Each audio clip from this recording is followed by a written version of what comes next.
Hi, everyone. Welcome. Thank you so much for joining us tonight. My name is Sarah Audsley, and I'm the Writing Across Media Facilitator at Vermont Studio Centre, which means I have the privilege and the deep pleasure of managing the writing program at VSC. If you're not familiar with us, we are an international residency program located in northern Vermont, and we are open year-round for residencies for visual artists and writers. This time of year, in the beginning of February, the river has frozen over. The Gihon River bisects our campus. And if you come here as a writing resident, your studio would be in Maverick Studios, when all the studios orient to overlook the river. And I always like to orient people to place where we are in the world, and to let you know that we recognize that we operate on land that has long served as a site of meeting and exchange for Indigenous people for thousands of years. And where we are located specifically, those people are the Abenaki people, and we honor and recognize them as the traditional stewards of the land and waters on which we gather. Thanks so much for joining us tonight. It's my pleasure to introduce Cherie Jones, who was a resident at VSC in one of the writing studios, I believe on the second floor, but you can let me know if that's true or not. And she was here in March 2015, and which can be very wintry here in northern Vermont. So coming from Barbados, she said that was a little bit of a shock for her. But the official bio is Cherie Jones is a writer from Barbados whose short fiction has been published in Reflex Fiction, the Feminist Wire, PANK and Eclectica, and broadcast on BBC Radio 4. She is alumnus of the MA Writing program at Sheffield Hallam University, where she was awarded the Archie Markham Award and the AM Heath Prize. She is a 2015 fellowship awardee of the Vermont Studio Centre, and her first novel, How the One-Armed Sister Sweeps Her House, was shortlisted for the Women's Prize for Fiction in 2021. And if you haven't read it already, this novel is gorgeous, and I'm so excited to hear. She'll be reading an excerpt from it tonight, and then we'll be able to have a conversation and ask her questions. And without further ado, I'm going to turn the floor over to Cherie. Cherie, the floor is yours. Thanks so much, Sarah. It is a special privilege for me to be back to read tonight. So I'm going to get right into the extract. So for those of us who might not have read the book, How the One-Armed Sister Sweeps Her House is a story about a woman called Lala who lives on a beach in Barbados with her husband, Aiden. And Aiden is a career criminal. And when we meet Lala in this story, it's the night when she gives birth to her first child. It's also a night when there's a gruesome murder further along the beach. And the novel is really about how these two events, the birth of Lala's baby and the murder, are connected. So I'm going to read from chapters 5 and 6. And this really, I think the extract that I've chosen gives a little bit of insight into the relationship between Lala and her husband, Aiden.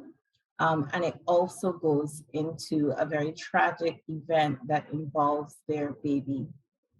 So I'm just going to go ahead and read from chapter 5. So Lala, 3rd August, 1984. The name is a game they play on good days when they're lying in bed, lost in their own laughter, and he is someone else entirely. On good days, they are cocooned in cotton sheets covering tangled legs and torsos, and he is either the man she hoped he would turn out to be, or the man whose potential for good is as yet unrealized, or the man tormented by her inability to love him completely. On bad days, The name is not a game. Lala cannot play this game when he is a thief or a liar, or a man who turns into a demon when he makes a fist or covers his face with a stocking. When they play this game, what Aiden does is try to sing to her. He tries every type of Lala he can think of. Soft, percussive notes that stretch his throat and deeply resonant bass notes that vibrate when she touches him and barely audible sharps that hurt her ears. Aiden has said to her that she will know them when she hears them, the real notes, the real name. Something in her will click, says Aiden, and just like that, she will know that he has happened upon her name. He's the only man who can find it, says Aiden. He is able and up to the task.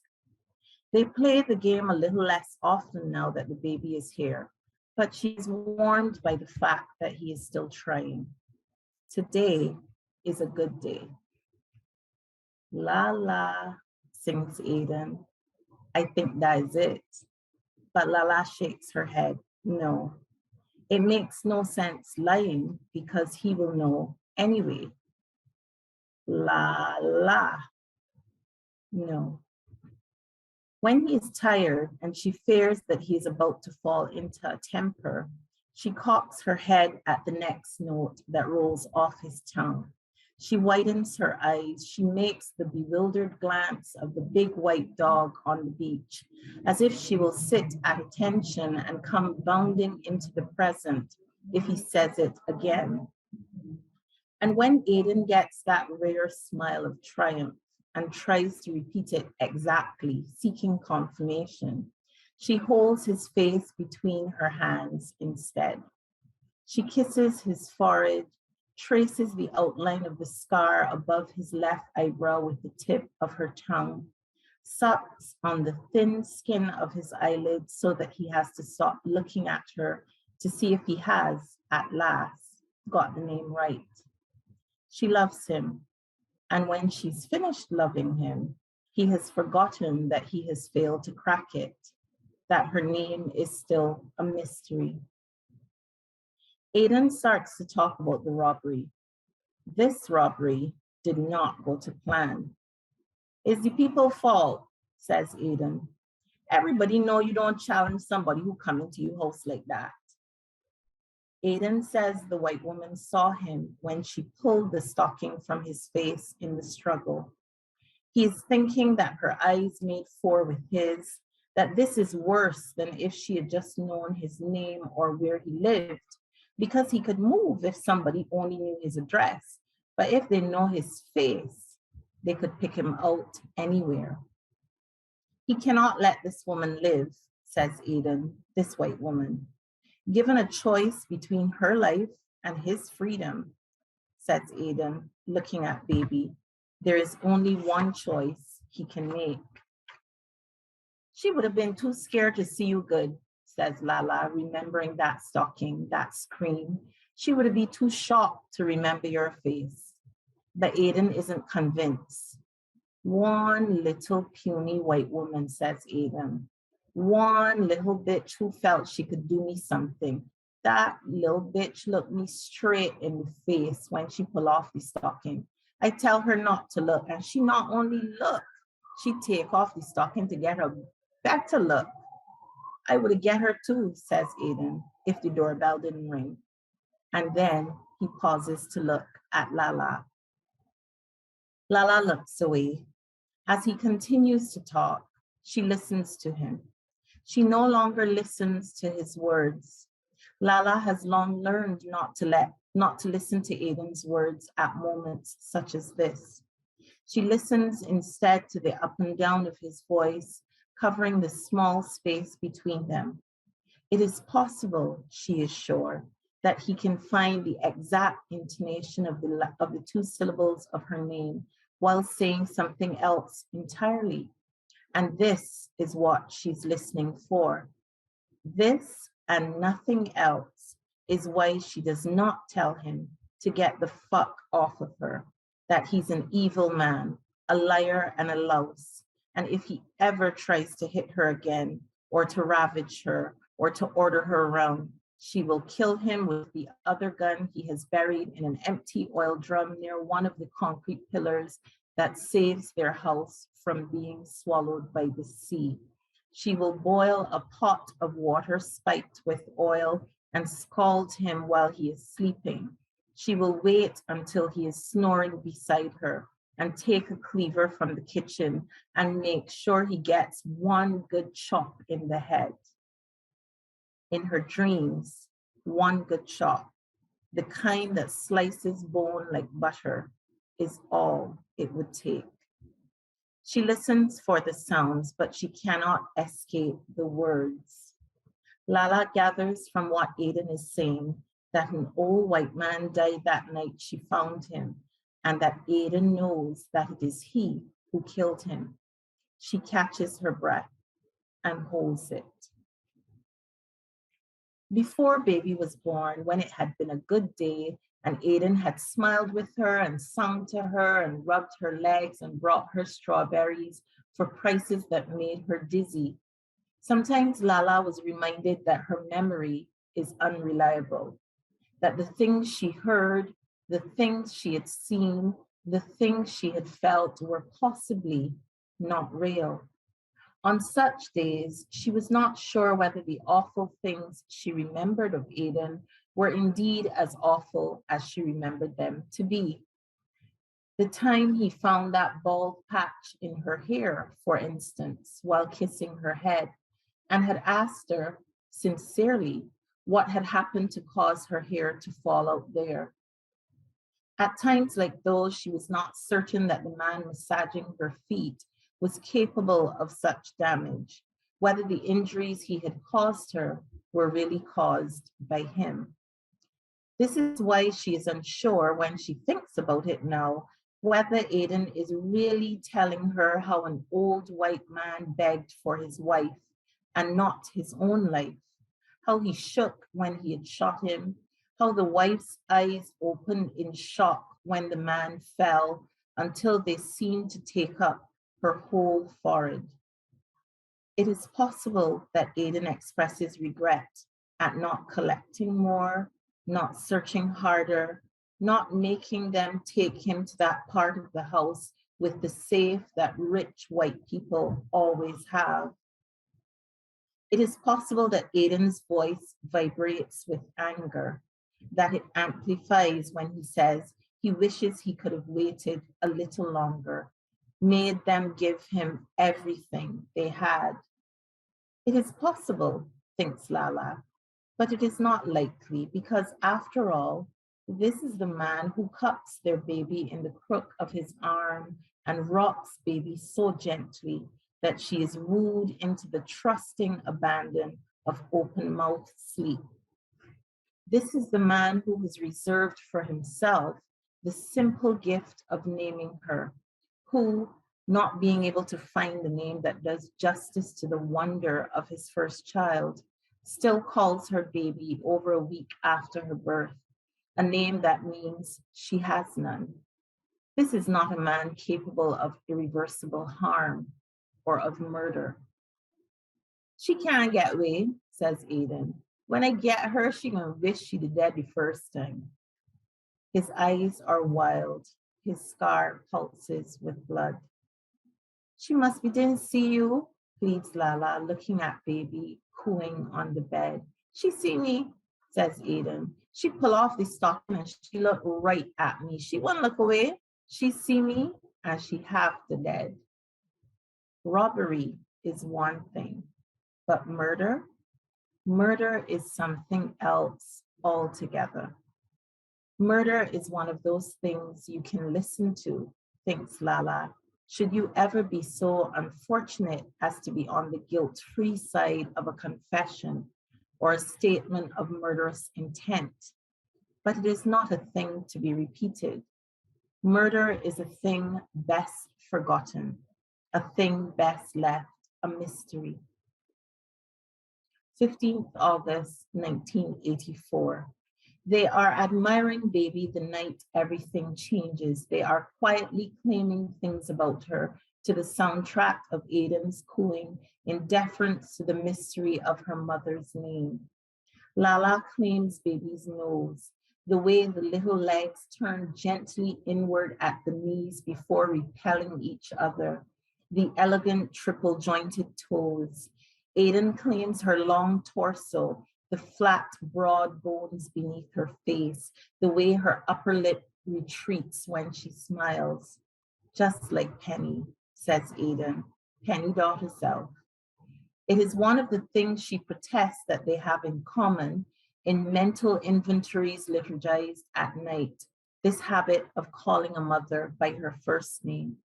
It is one of the reasons she cannot leave him. For both of them, this mother died before either reached the age of 5. In these circumstances, it is not strange to refer to a dead mother the way you would a fondly remembered friend. Aiden has come to see them again on one of his covert nighttime visits since baby came home.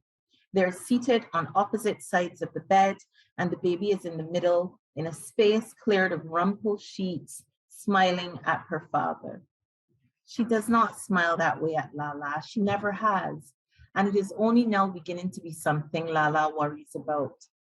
Aiden doesn't have to do much to make baby smile, a twitch of his head so that the light catches his bald pate, and a clucking sound, and baby is already in hysterics.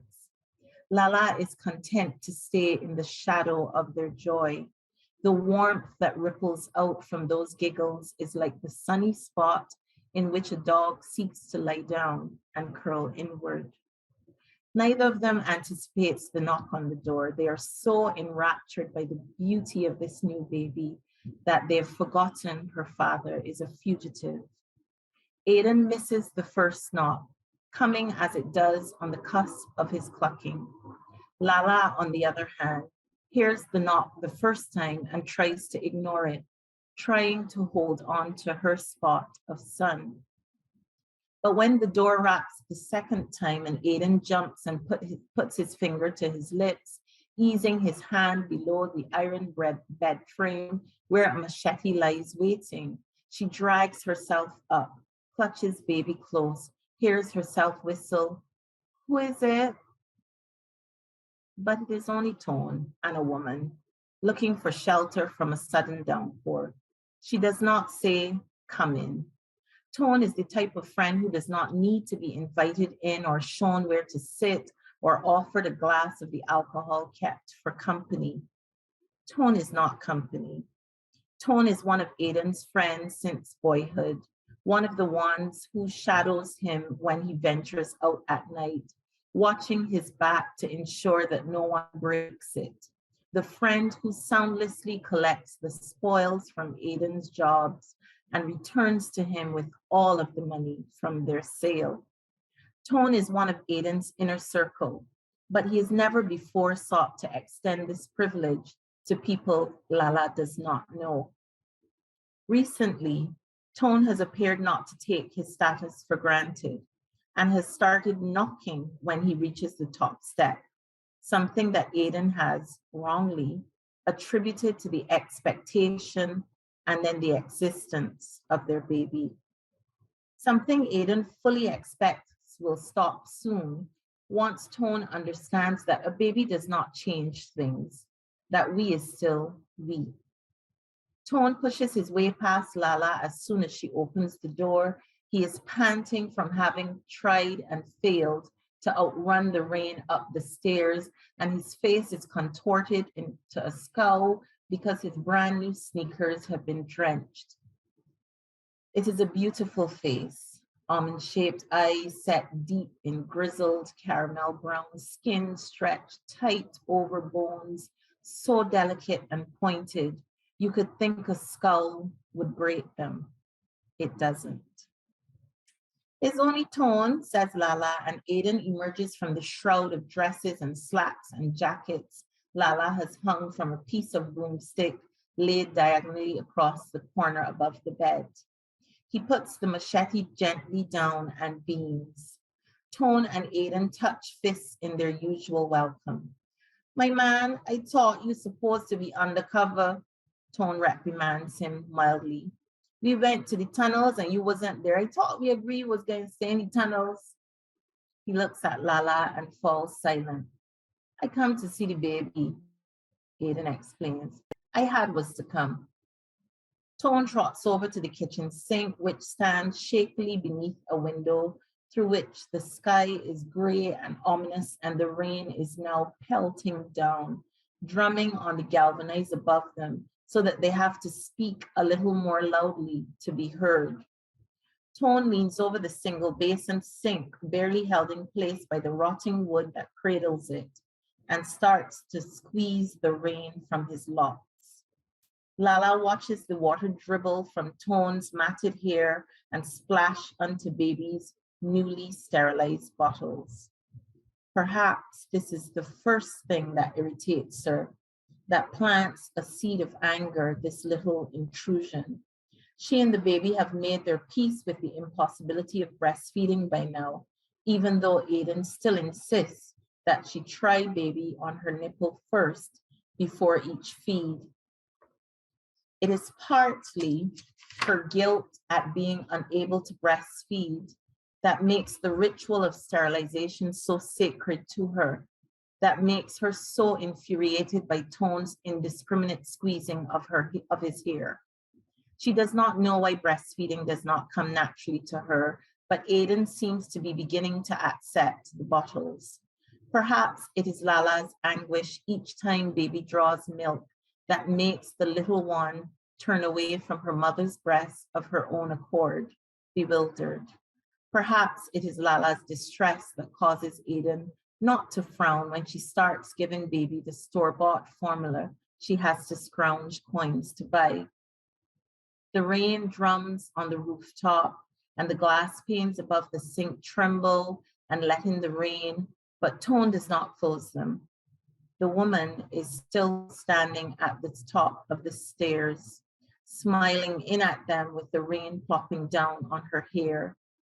It is the kind of hair Lala charges extra to braid, the kind whose soft, loose curls have to be gripped tightly and forced to behave. As man, says Tone, this rain just start pelting down just so. I tell this girl let me come here by you till it blow over. His voice has lost the affectation it wears when he talks to tourists. When he's hustling Americans or Europeans on the beach, he mirrors the foreign accents so central to theirs. Hey, baby, want someone to show you a good time, man? He offers them tightly rolled weed or rides on a jet ski or the promise of the hard, rough sex of a slave put to stud in an accent they recognize. And his smile lights up those delicate bones so that old tourist women cannot resist him. When he is talking to friends, to locals, however, his voice is undressed, unfussy, and runs roughshod over the local dialect without thought. Aiden had retrieved baby from Lala's arms after she announced that it was just Tone and had resumed his cooing, but he looks away from baby when Tone says, "This girl." His eyes bore into Lala's back and then rise above her shoulder as he stands. "Jacinth," he exclaims. "Come inside, Jacinth. Don't stay outside and get wet, so." When he says her name, Lala looks at her again, properly, this girl on the step. Before now, she had dismissed her as one of Tone's girls, one of the ones who paid him. But such girls were never young, never brought to Aiden's house, and never attributed names. Not by Tone, and certainly not by Aiden.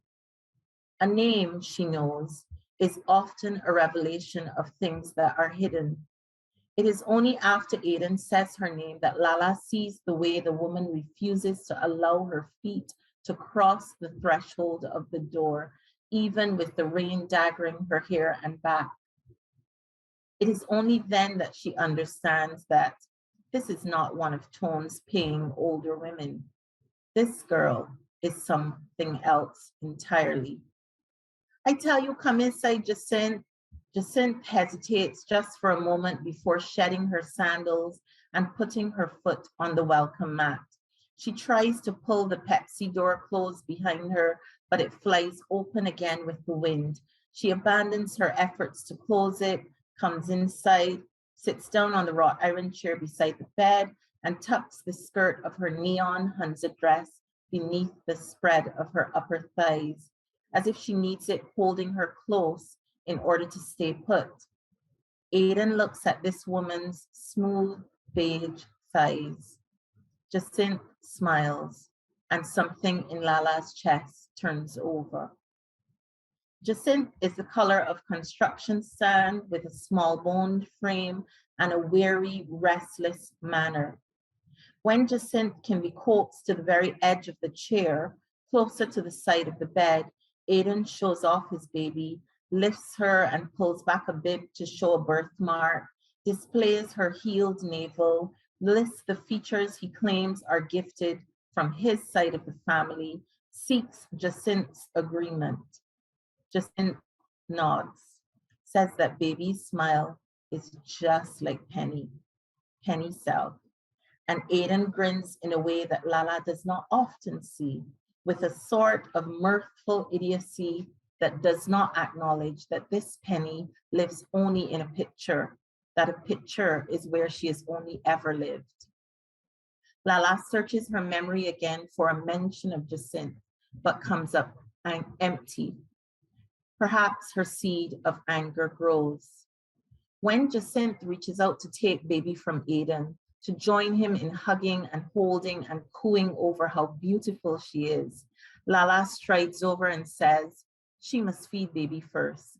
It is past time for her feeding. She lifts baby from Aidan's hands before he can respond, straightens baby's pale yellow smocked dress, and obscures her navel again. Baby, startled by the sudden loss of admiration and the sound and sight of her father's fawning, threatens a cry, but Lala pays no heed. Perhaps it is the tenderness with which Aidan retrieves baby from her arms before she can fetch the bottle and proffers her again to Jacinth. Perhaps it is the maternal madness that epilogues a recent birth. Perhaps it is that they're both a little house mad from being locked inside, Aidan in the tunnels and Lala inside the house with baby, because they have to be careful. They cannot afford for Aidan to be seen. Perhaps it is everything that came before it or nothing in particular, but whatever it is that makes Lala not understand what she is starting, it is a costly deficit. Everything deteriorates. Aidan lowers his eyes from Jacinth's, but does not look at Lala. He looks at the ground as the sound is sucked out of the room. Give me back, baby, is what he says to Lala. I gotta feed she, Lala protests. Tone stops squeezing his locks, closes the window against the rain. It getting ready to clear up, he says. We gone here, Aidan. Gotta get this girl home before it come down properly. Give me back, baby, Aidan insists. Jacinth jumps up, relieved to have received the signal from Tone to go. She says to Aidan that it is okay. She will come back to visit some other time. She will see baby again. Let her have her feed. She look hungry in truth. It's okay, Aidan. Lala holds baby closer, feels her stiffen and start to claw, refusing to be drawn into her own mother's bosom. Aidan, insistent, tugs baby back while sucking his teeth. A custard-colored booty falls onto the hardwood floor and does not bounce. Aidan is holding onto a little naked foot. Baby wails again. Aidan is twisting the baby's legs away from Lala. Jacinth is heading towards the door. Tone is approaching Lala and Aidan as they start to move with the baby suspended between them. Lala reclaims both legs. Aiden moves his big hands to baby's torso and tries to lift the baby out of Lala's arms. Jacinth has reached the door, is putting on her sandals. Tone stands behind her, takes up much of the space in the doorway, keeps the light out, blocks the sight of Aiden and Lala struggling over baby. Thunder grumbles and barks. Baby jumps, and both parents realize at once that this right of possession is scaring her. Neither wishes to scare her. Perhaps this is why Lala lets go of the little legs at the precise moment that Aiden lets go of her torso, and baby plummets to the floor in a flailing plumage of pale yellow and chocolate, and lands with a soft thump and is silent. That's the end of the extract. Thank you, Cherie. So if you haven't read the book, I don't want to, there's a spoiler here that's about to happen. But I had to put, after this scene, I shut the book and I had to walk away because you rendered that scene so well. And I just had to take a little bit of a break from your book. But anyway, I was wondering if you could tell us at what point you were working on your project, this project, while you were in residence at Vermont Studio Centre in March 2015, and where were you in the development of this novel?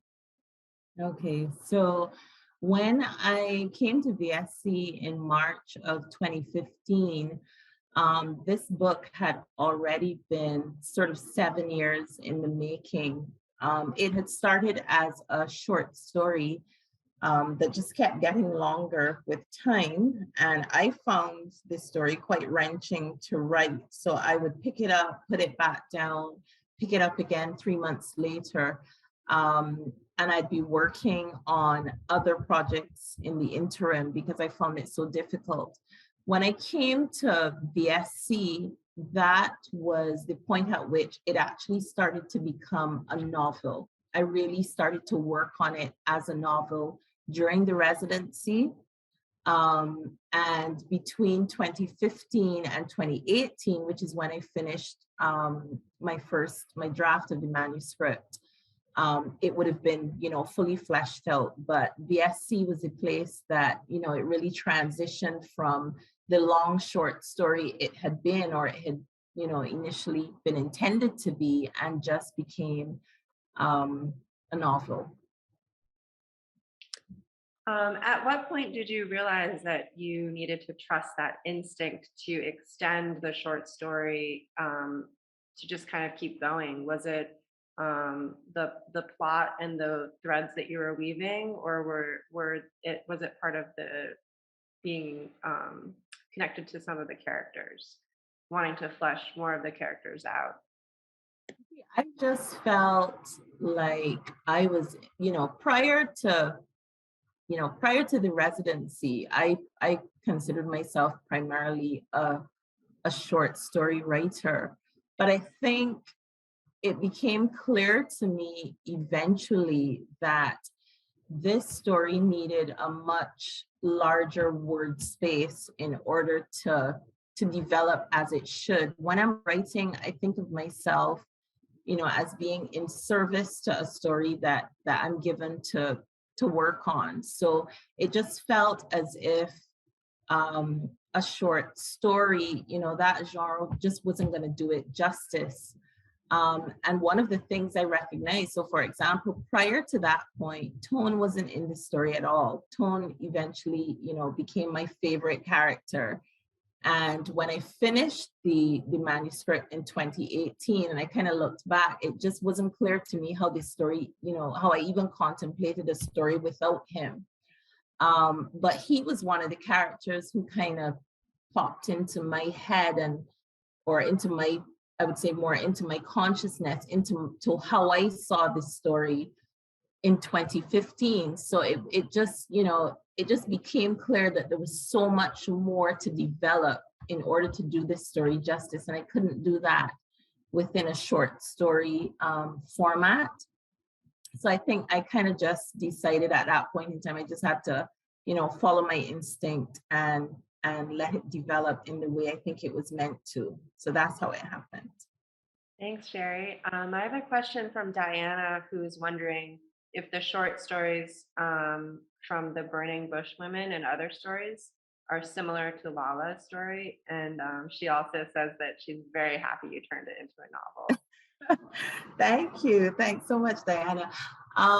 So I would have to say, yes, there are some similarities. I mean, I was looking at a manuscript that I had worked on several years ago, one of the ones that never was published. And there's this story called A Good Woman. And it is about this woman who is actually greasing her husband with fat to make it easier for him to get into, doors and windows and small spaces when he goes off on his jobs as a thief. And that's something that Aiden does in How the One-Armed Sister Sweeps Her House. And there are some times that I think that it's almost like I am writing one huge story. The stories that I write are parts of some universe that exists somewhere in my head. But yeah, I do think there are some similarities, and I think I definitely have certain recurring themes and interests that I think come out in all of my stories. So I would say yes. Yeah, I think it's pretty common as writers for us to have our obsessions that if we let ourselves lean into them, it can be productive. And then if we resist, sometimes they come up anyway. Tiffany was wondering, at the beginning of the book, Lala does her school work so well. Her teacher says she can do anything she wants. So despite the difficulties of her home situation, she did start off in life with some form of advantage. Was that part of your plan for what comes later and where she ends up? Well, I think one of the points that I'm making there is that, natural ability is often not all that is required to transcend a given set of circumstances. Lala's perhaps natural intelligence or her academic abilities are insufficient to prepare her to deal with the situation that she encounters with Aiden. There are different types of intelligence. There's not all sorts of knowledge about all kinds of things. So the fact that she was smart didn't necessarily mean that she was well equipped to avoid some of the more unfortunate circumstances that she found herself in, or to avoid some of the choices that she might have made that we might consider to be unwise.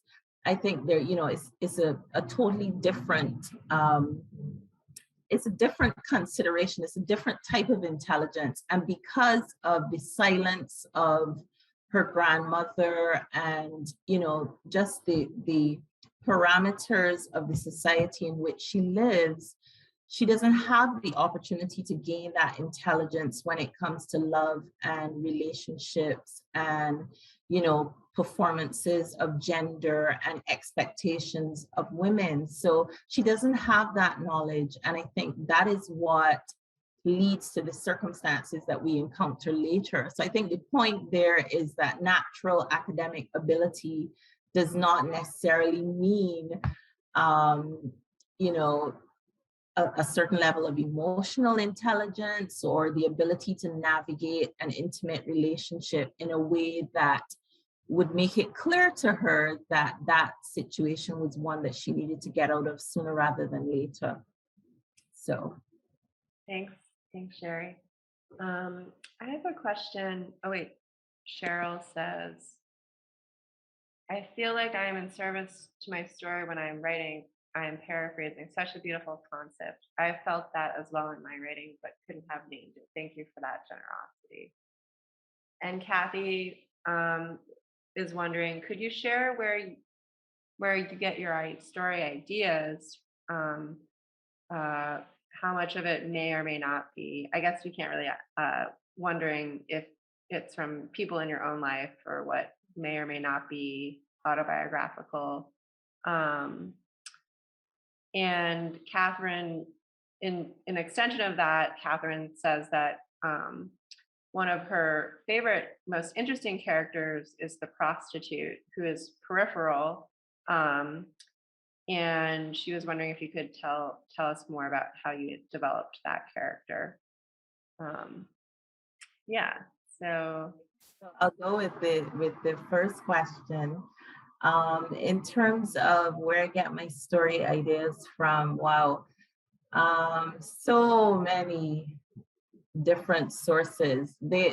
For me, there is one main thing that happens when I get story ideas. So essentially, a character or a particular scene will pop into my head, and it's almost as if writing that story is the process of me kind of going into that world and trying to better understand it. I've said to people, sometimes the characters that speak to me, that are willing to kind of tell me their story, don't always tell the truth. And it's the process of trying to, find out what is the real story behind what I am hearing or seeing, that sort of informs my writing process. So in a lot of cases, like for me, Lala just popped into my head one evening. I was on my way home from work, and started to tell me about the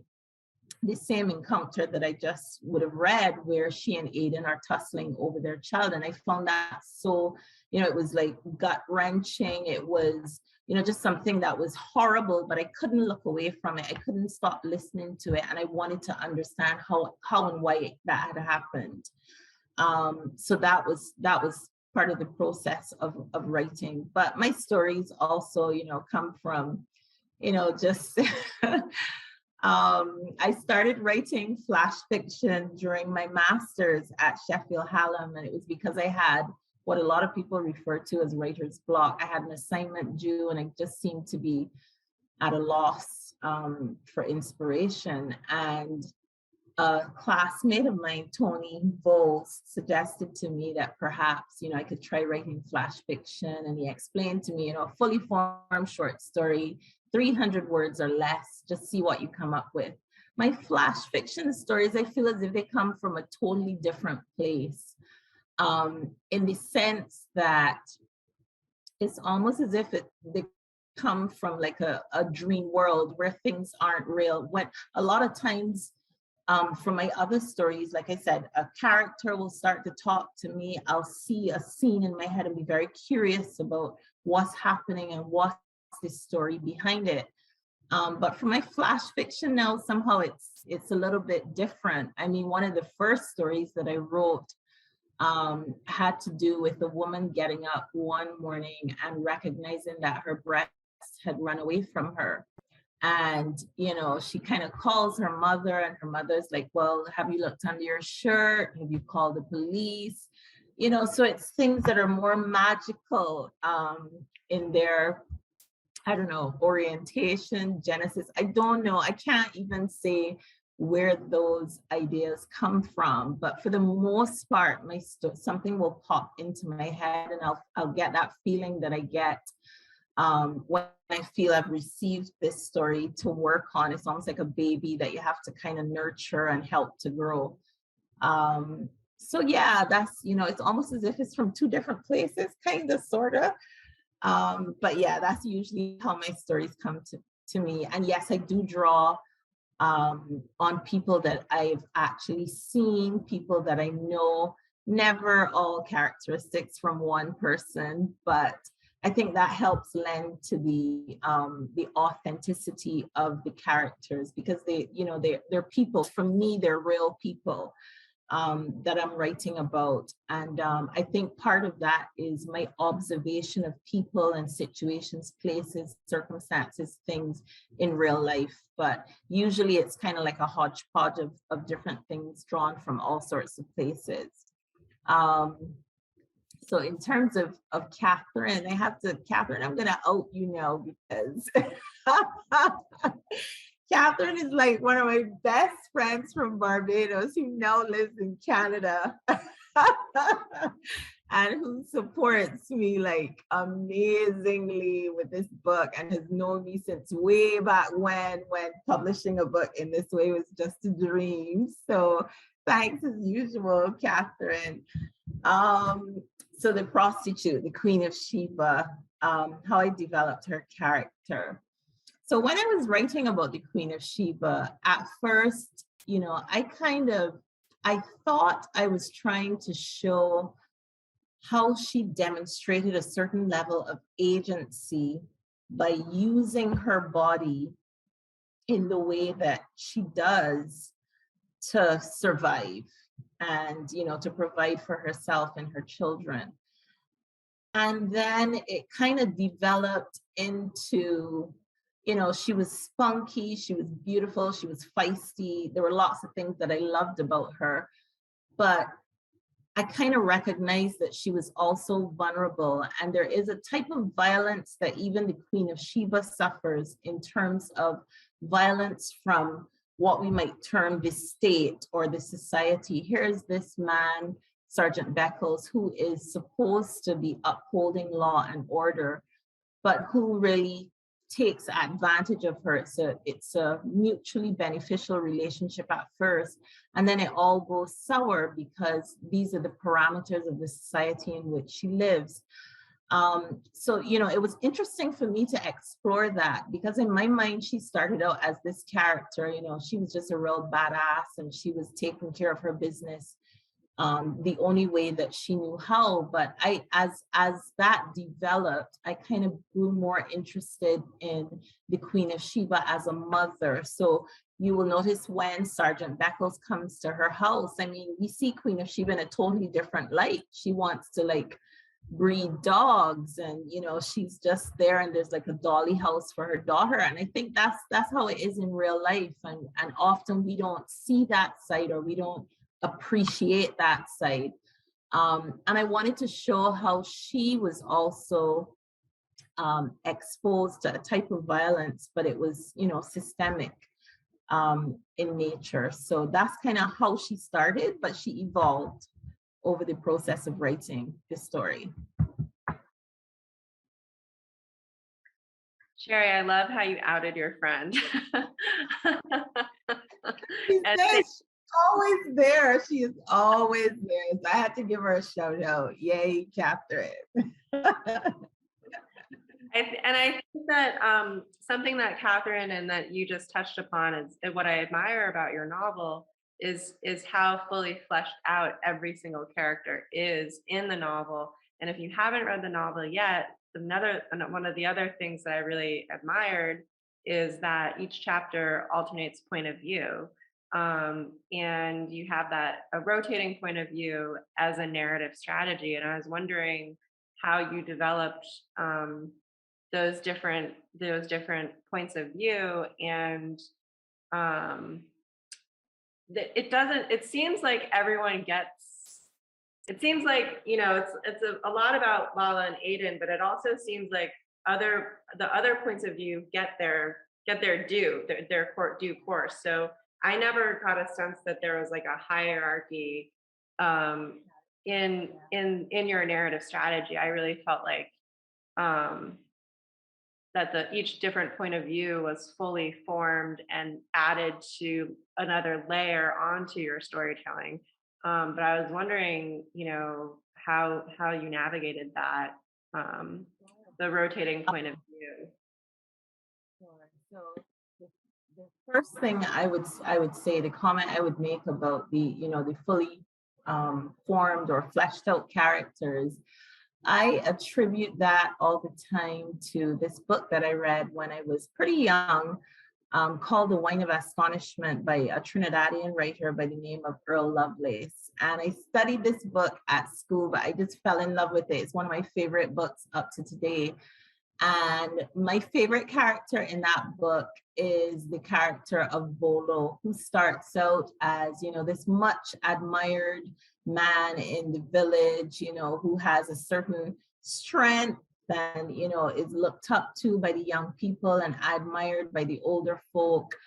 And Bolo gets a little disillusioned by things that are happening in his community. And by the end of the novel, he's no longer this much admired good guy. He's looked at in a totally different way.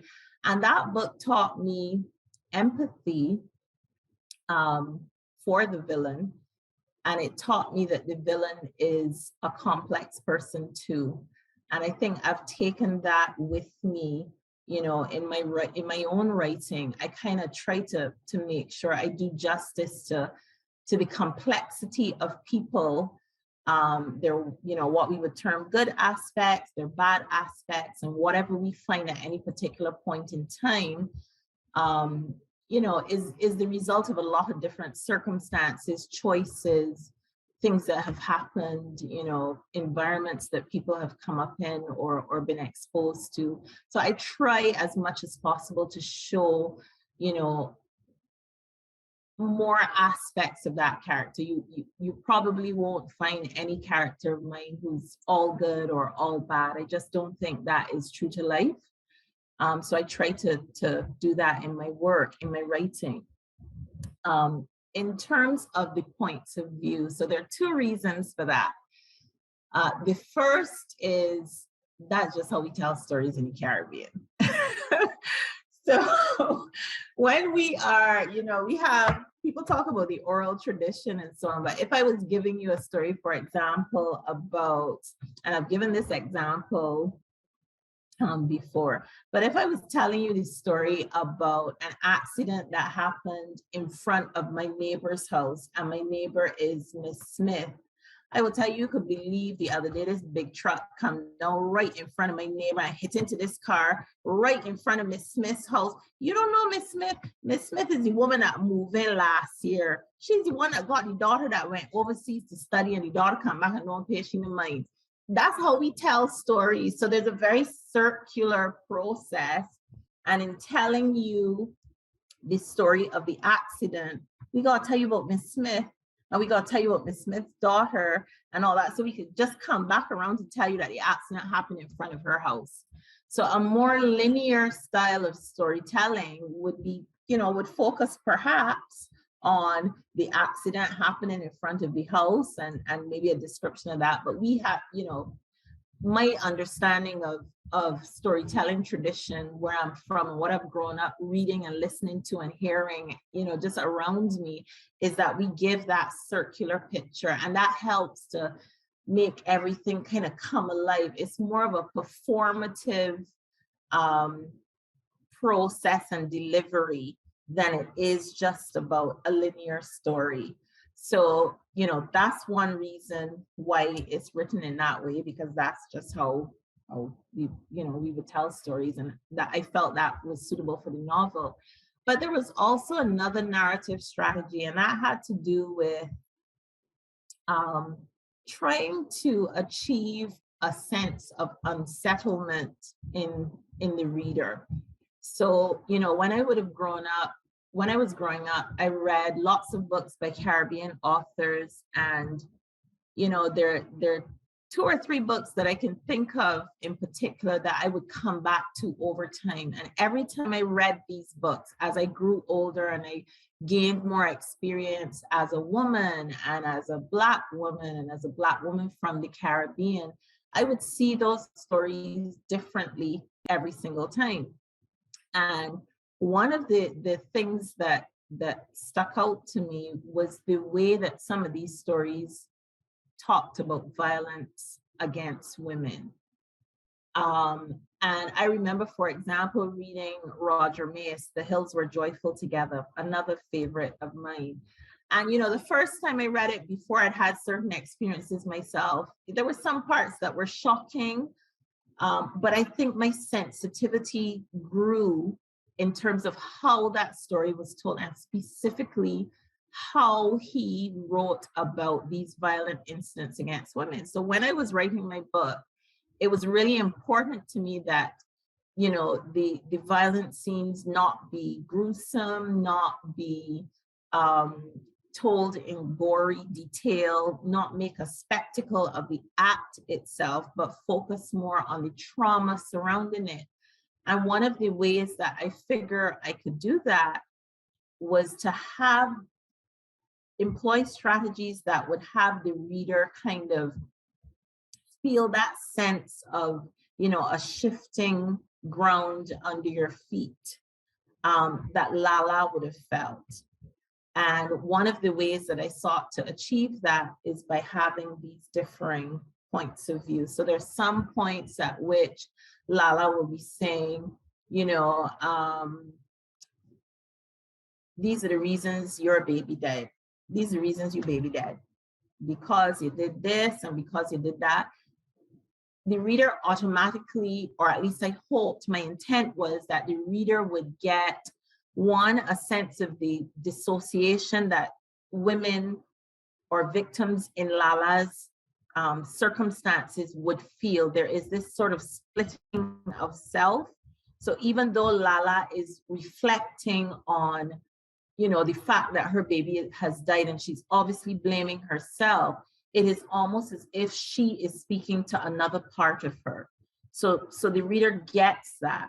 But also by using the second person, what happens is that the text speaks to the reader as well. And you're drawn in, you're forced to sort of inhabit that you, and the text is saying to you, well, look, these are the reasons your baby has died. Such and such has happened, and you did this and you blame yourself. So you kind of get that. I didn't want to use that technique too much because it has been used in other, you know, popular texts over time. And it was something that I didn't think could be sustained throughout the story. I wouldn't want to anyway, but I used that. And then there's another part that's told from the perspective of the village in first person plural, which is hardly ever done. So again, there's that sense of you're kind of unsettled, you're getting different points of view, and it's almost as if you can't just settle into a linear story, and that is supposed to be mirroring some of the psychological states that Lala goes through. So yeah. Thank you, Cherie. Yeah, I definitely noticed when the second person, the you, direct address to the reader, which also can be self-reflexive, because the second person can do both things. When I remember, I noticed that move that you made worked very well. Yeah, I think there's a term called polyphonic, having a lot of different sounds in novels. But I loved the rotating point of view of your novel, and thank you for sharing that. That's also deeply embedded in your culture and where you're from. I really appreciate that as well. We're coming up on time, and I don't see any last minute questions. Are there any last minute questions that you must ask, or else you will feel I have one more question for you, Cherie, before we close for this evening. I'm wondering, I know novels take several years, and that it sounds like that this particular novel did take several years to write, even to get your first draft and then revise and then bring into the world. And I'm wondering if you are writing now, and if you are working on short stories or working on a new longer project, or what is keeping you busy besides being a mother and your law practice. I'm wondering what you may or may not like to share about what you're currently working on. Sure. I am working on two things. One is a collection of flash fiction. So I talked a little bit about my flash fiction. And it's based on, parts of a woman's body. There are lots of little stories about different parts of the female body. So there's that, the collection of flash fiction. And then I'm also working on a novel. The working title is Nib. So went from a really long title to a really short one. Nib, about an 8-year-old girl, a little girl who lives on a cocoa plantation in Trinidad around the middle of the 19th century. And when we meet Nib, she may or may not have burned down a barn on the property. And she's very precocious. She has these special abilities that, kind of lead to her being marginalized from that community, but she's also very gifted. So that's pretty much what the novel is about. And it's about how Nib negotiates and understands the relationship between the two people who act as her parents. So that's probably as much as I would probably want to say about it right now. But that's what I'm working on. Wonderful. I'm looking forward to reading both of those projects. And thank you so much, Cherie, for being here with us. And it's one of my favorite things is bringing someone back to VSC virtually or in person who has been here as a resident. And it's just a deep pleasure to be able to do that and to see the process that happens from the drafting and the writing and revising to coming out with the product of the book and sharing it with our community. So thank you so much. And everyone is saying thank you and that they look forward to meeting Nib. And we can't wait for your future books forthcoming.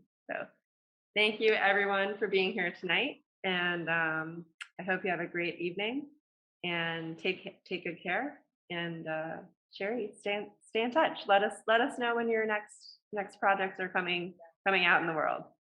I will definitely do that. I'm really grateful to VSC. It was a wonderful experience for me to be there. So thank you very much. Take care. Take care, everyone. Thanks, Cherie. Bye. Bye-bye. Thank you.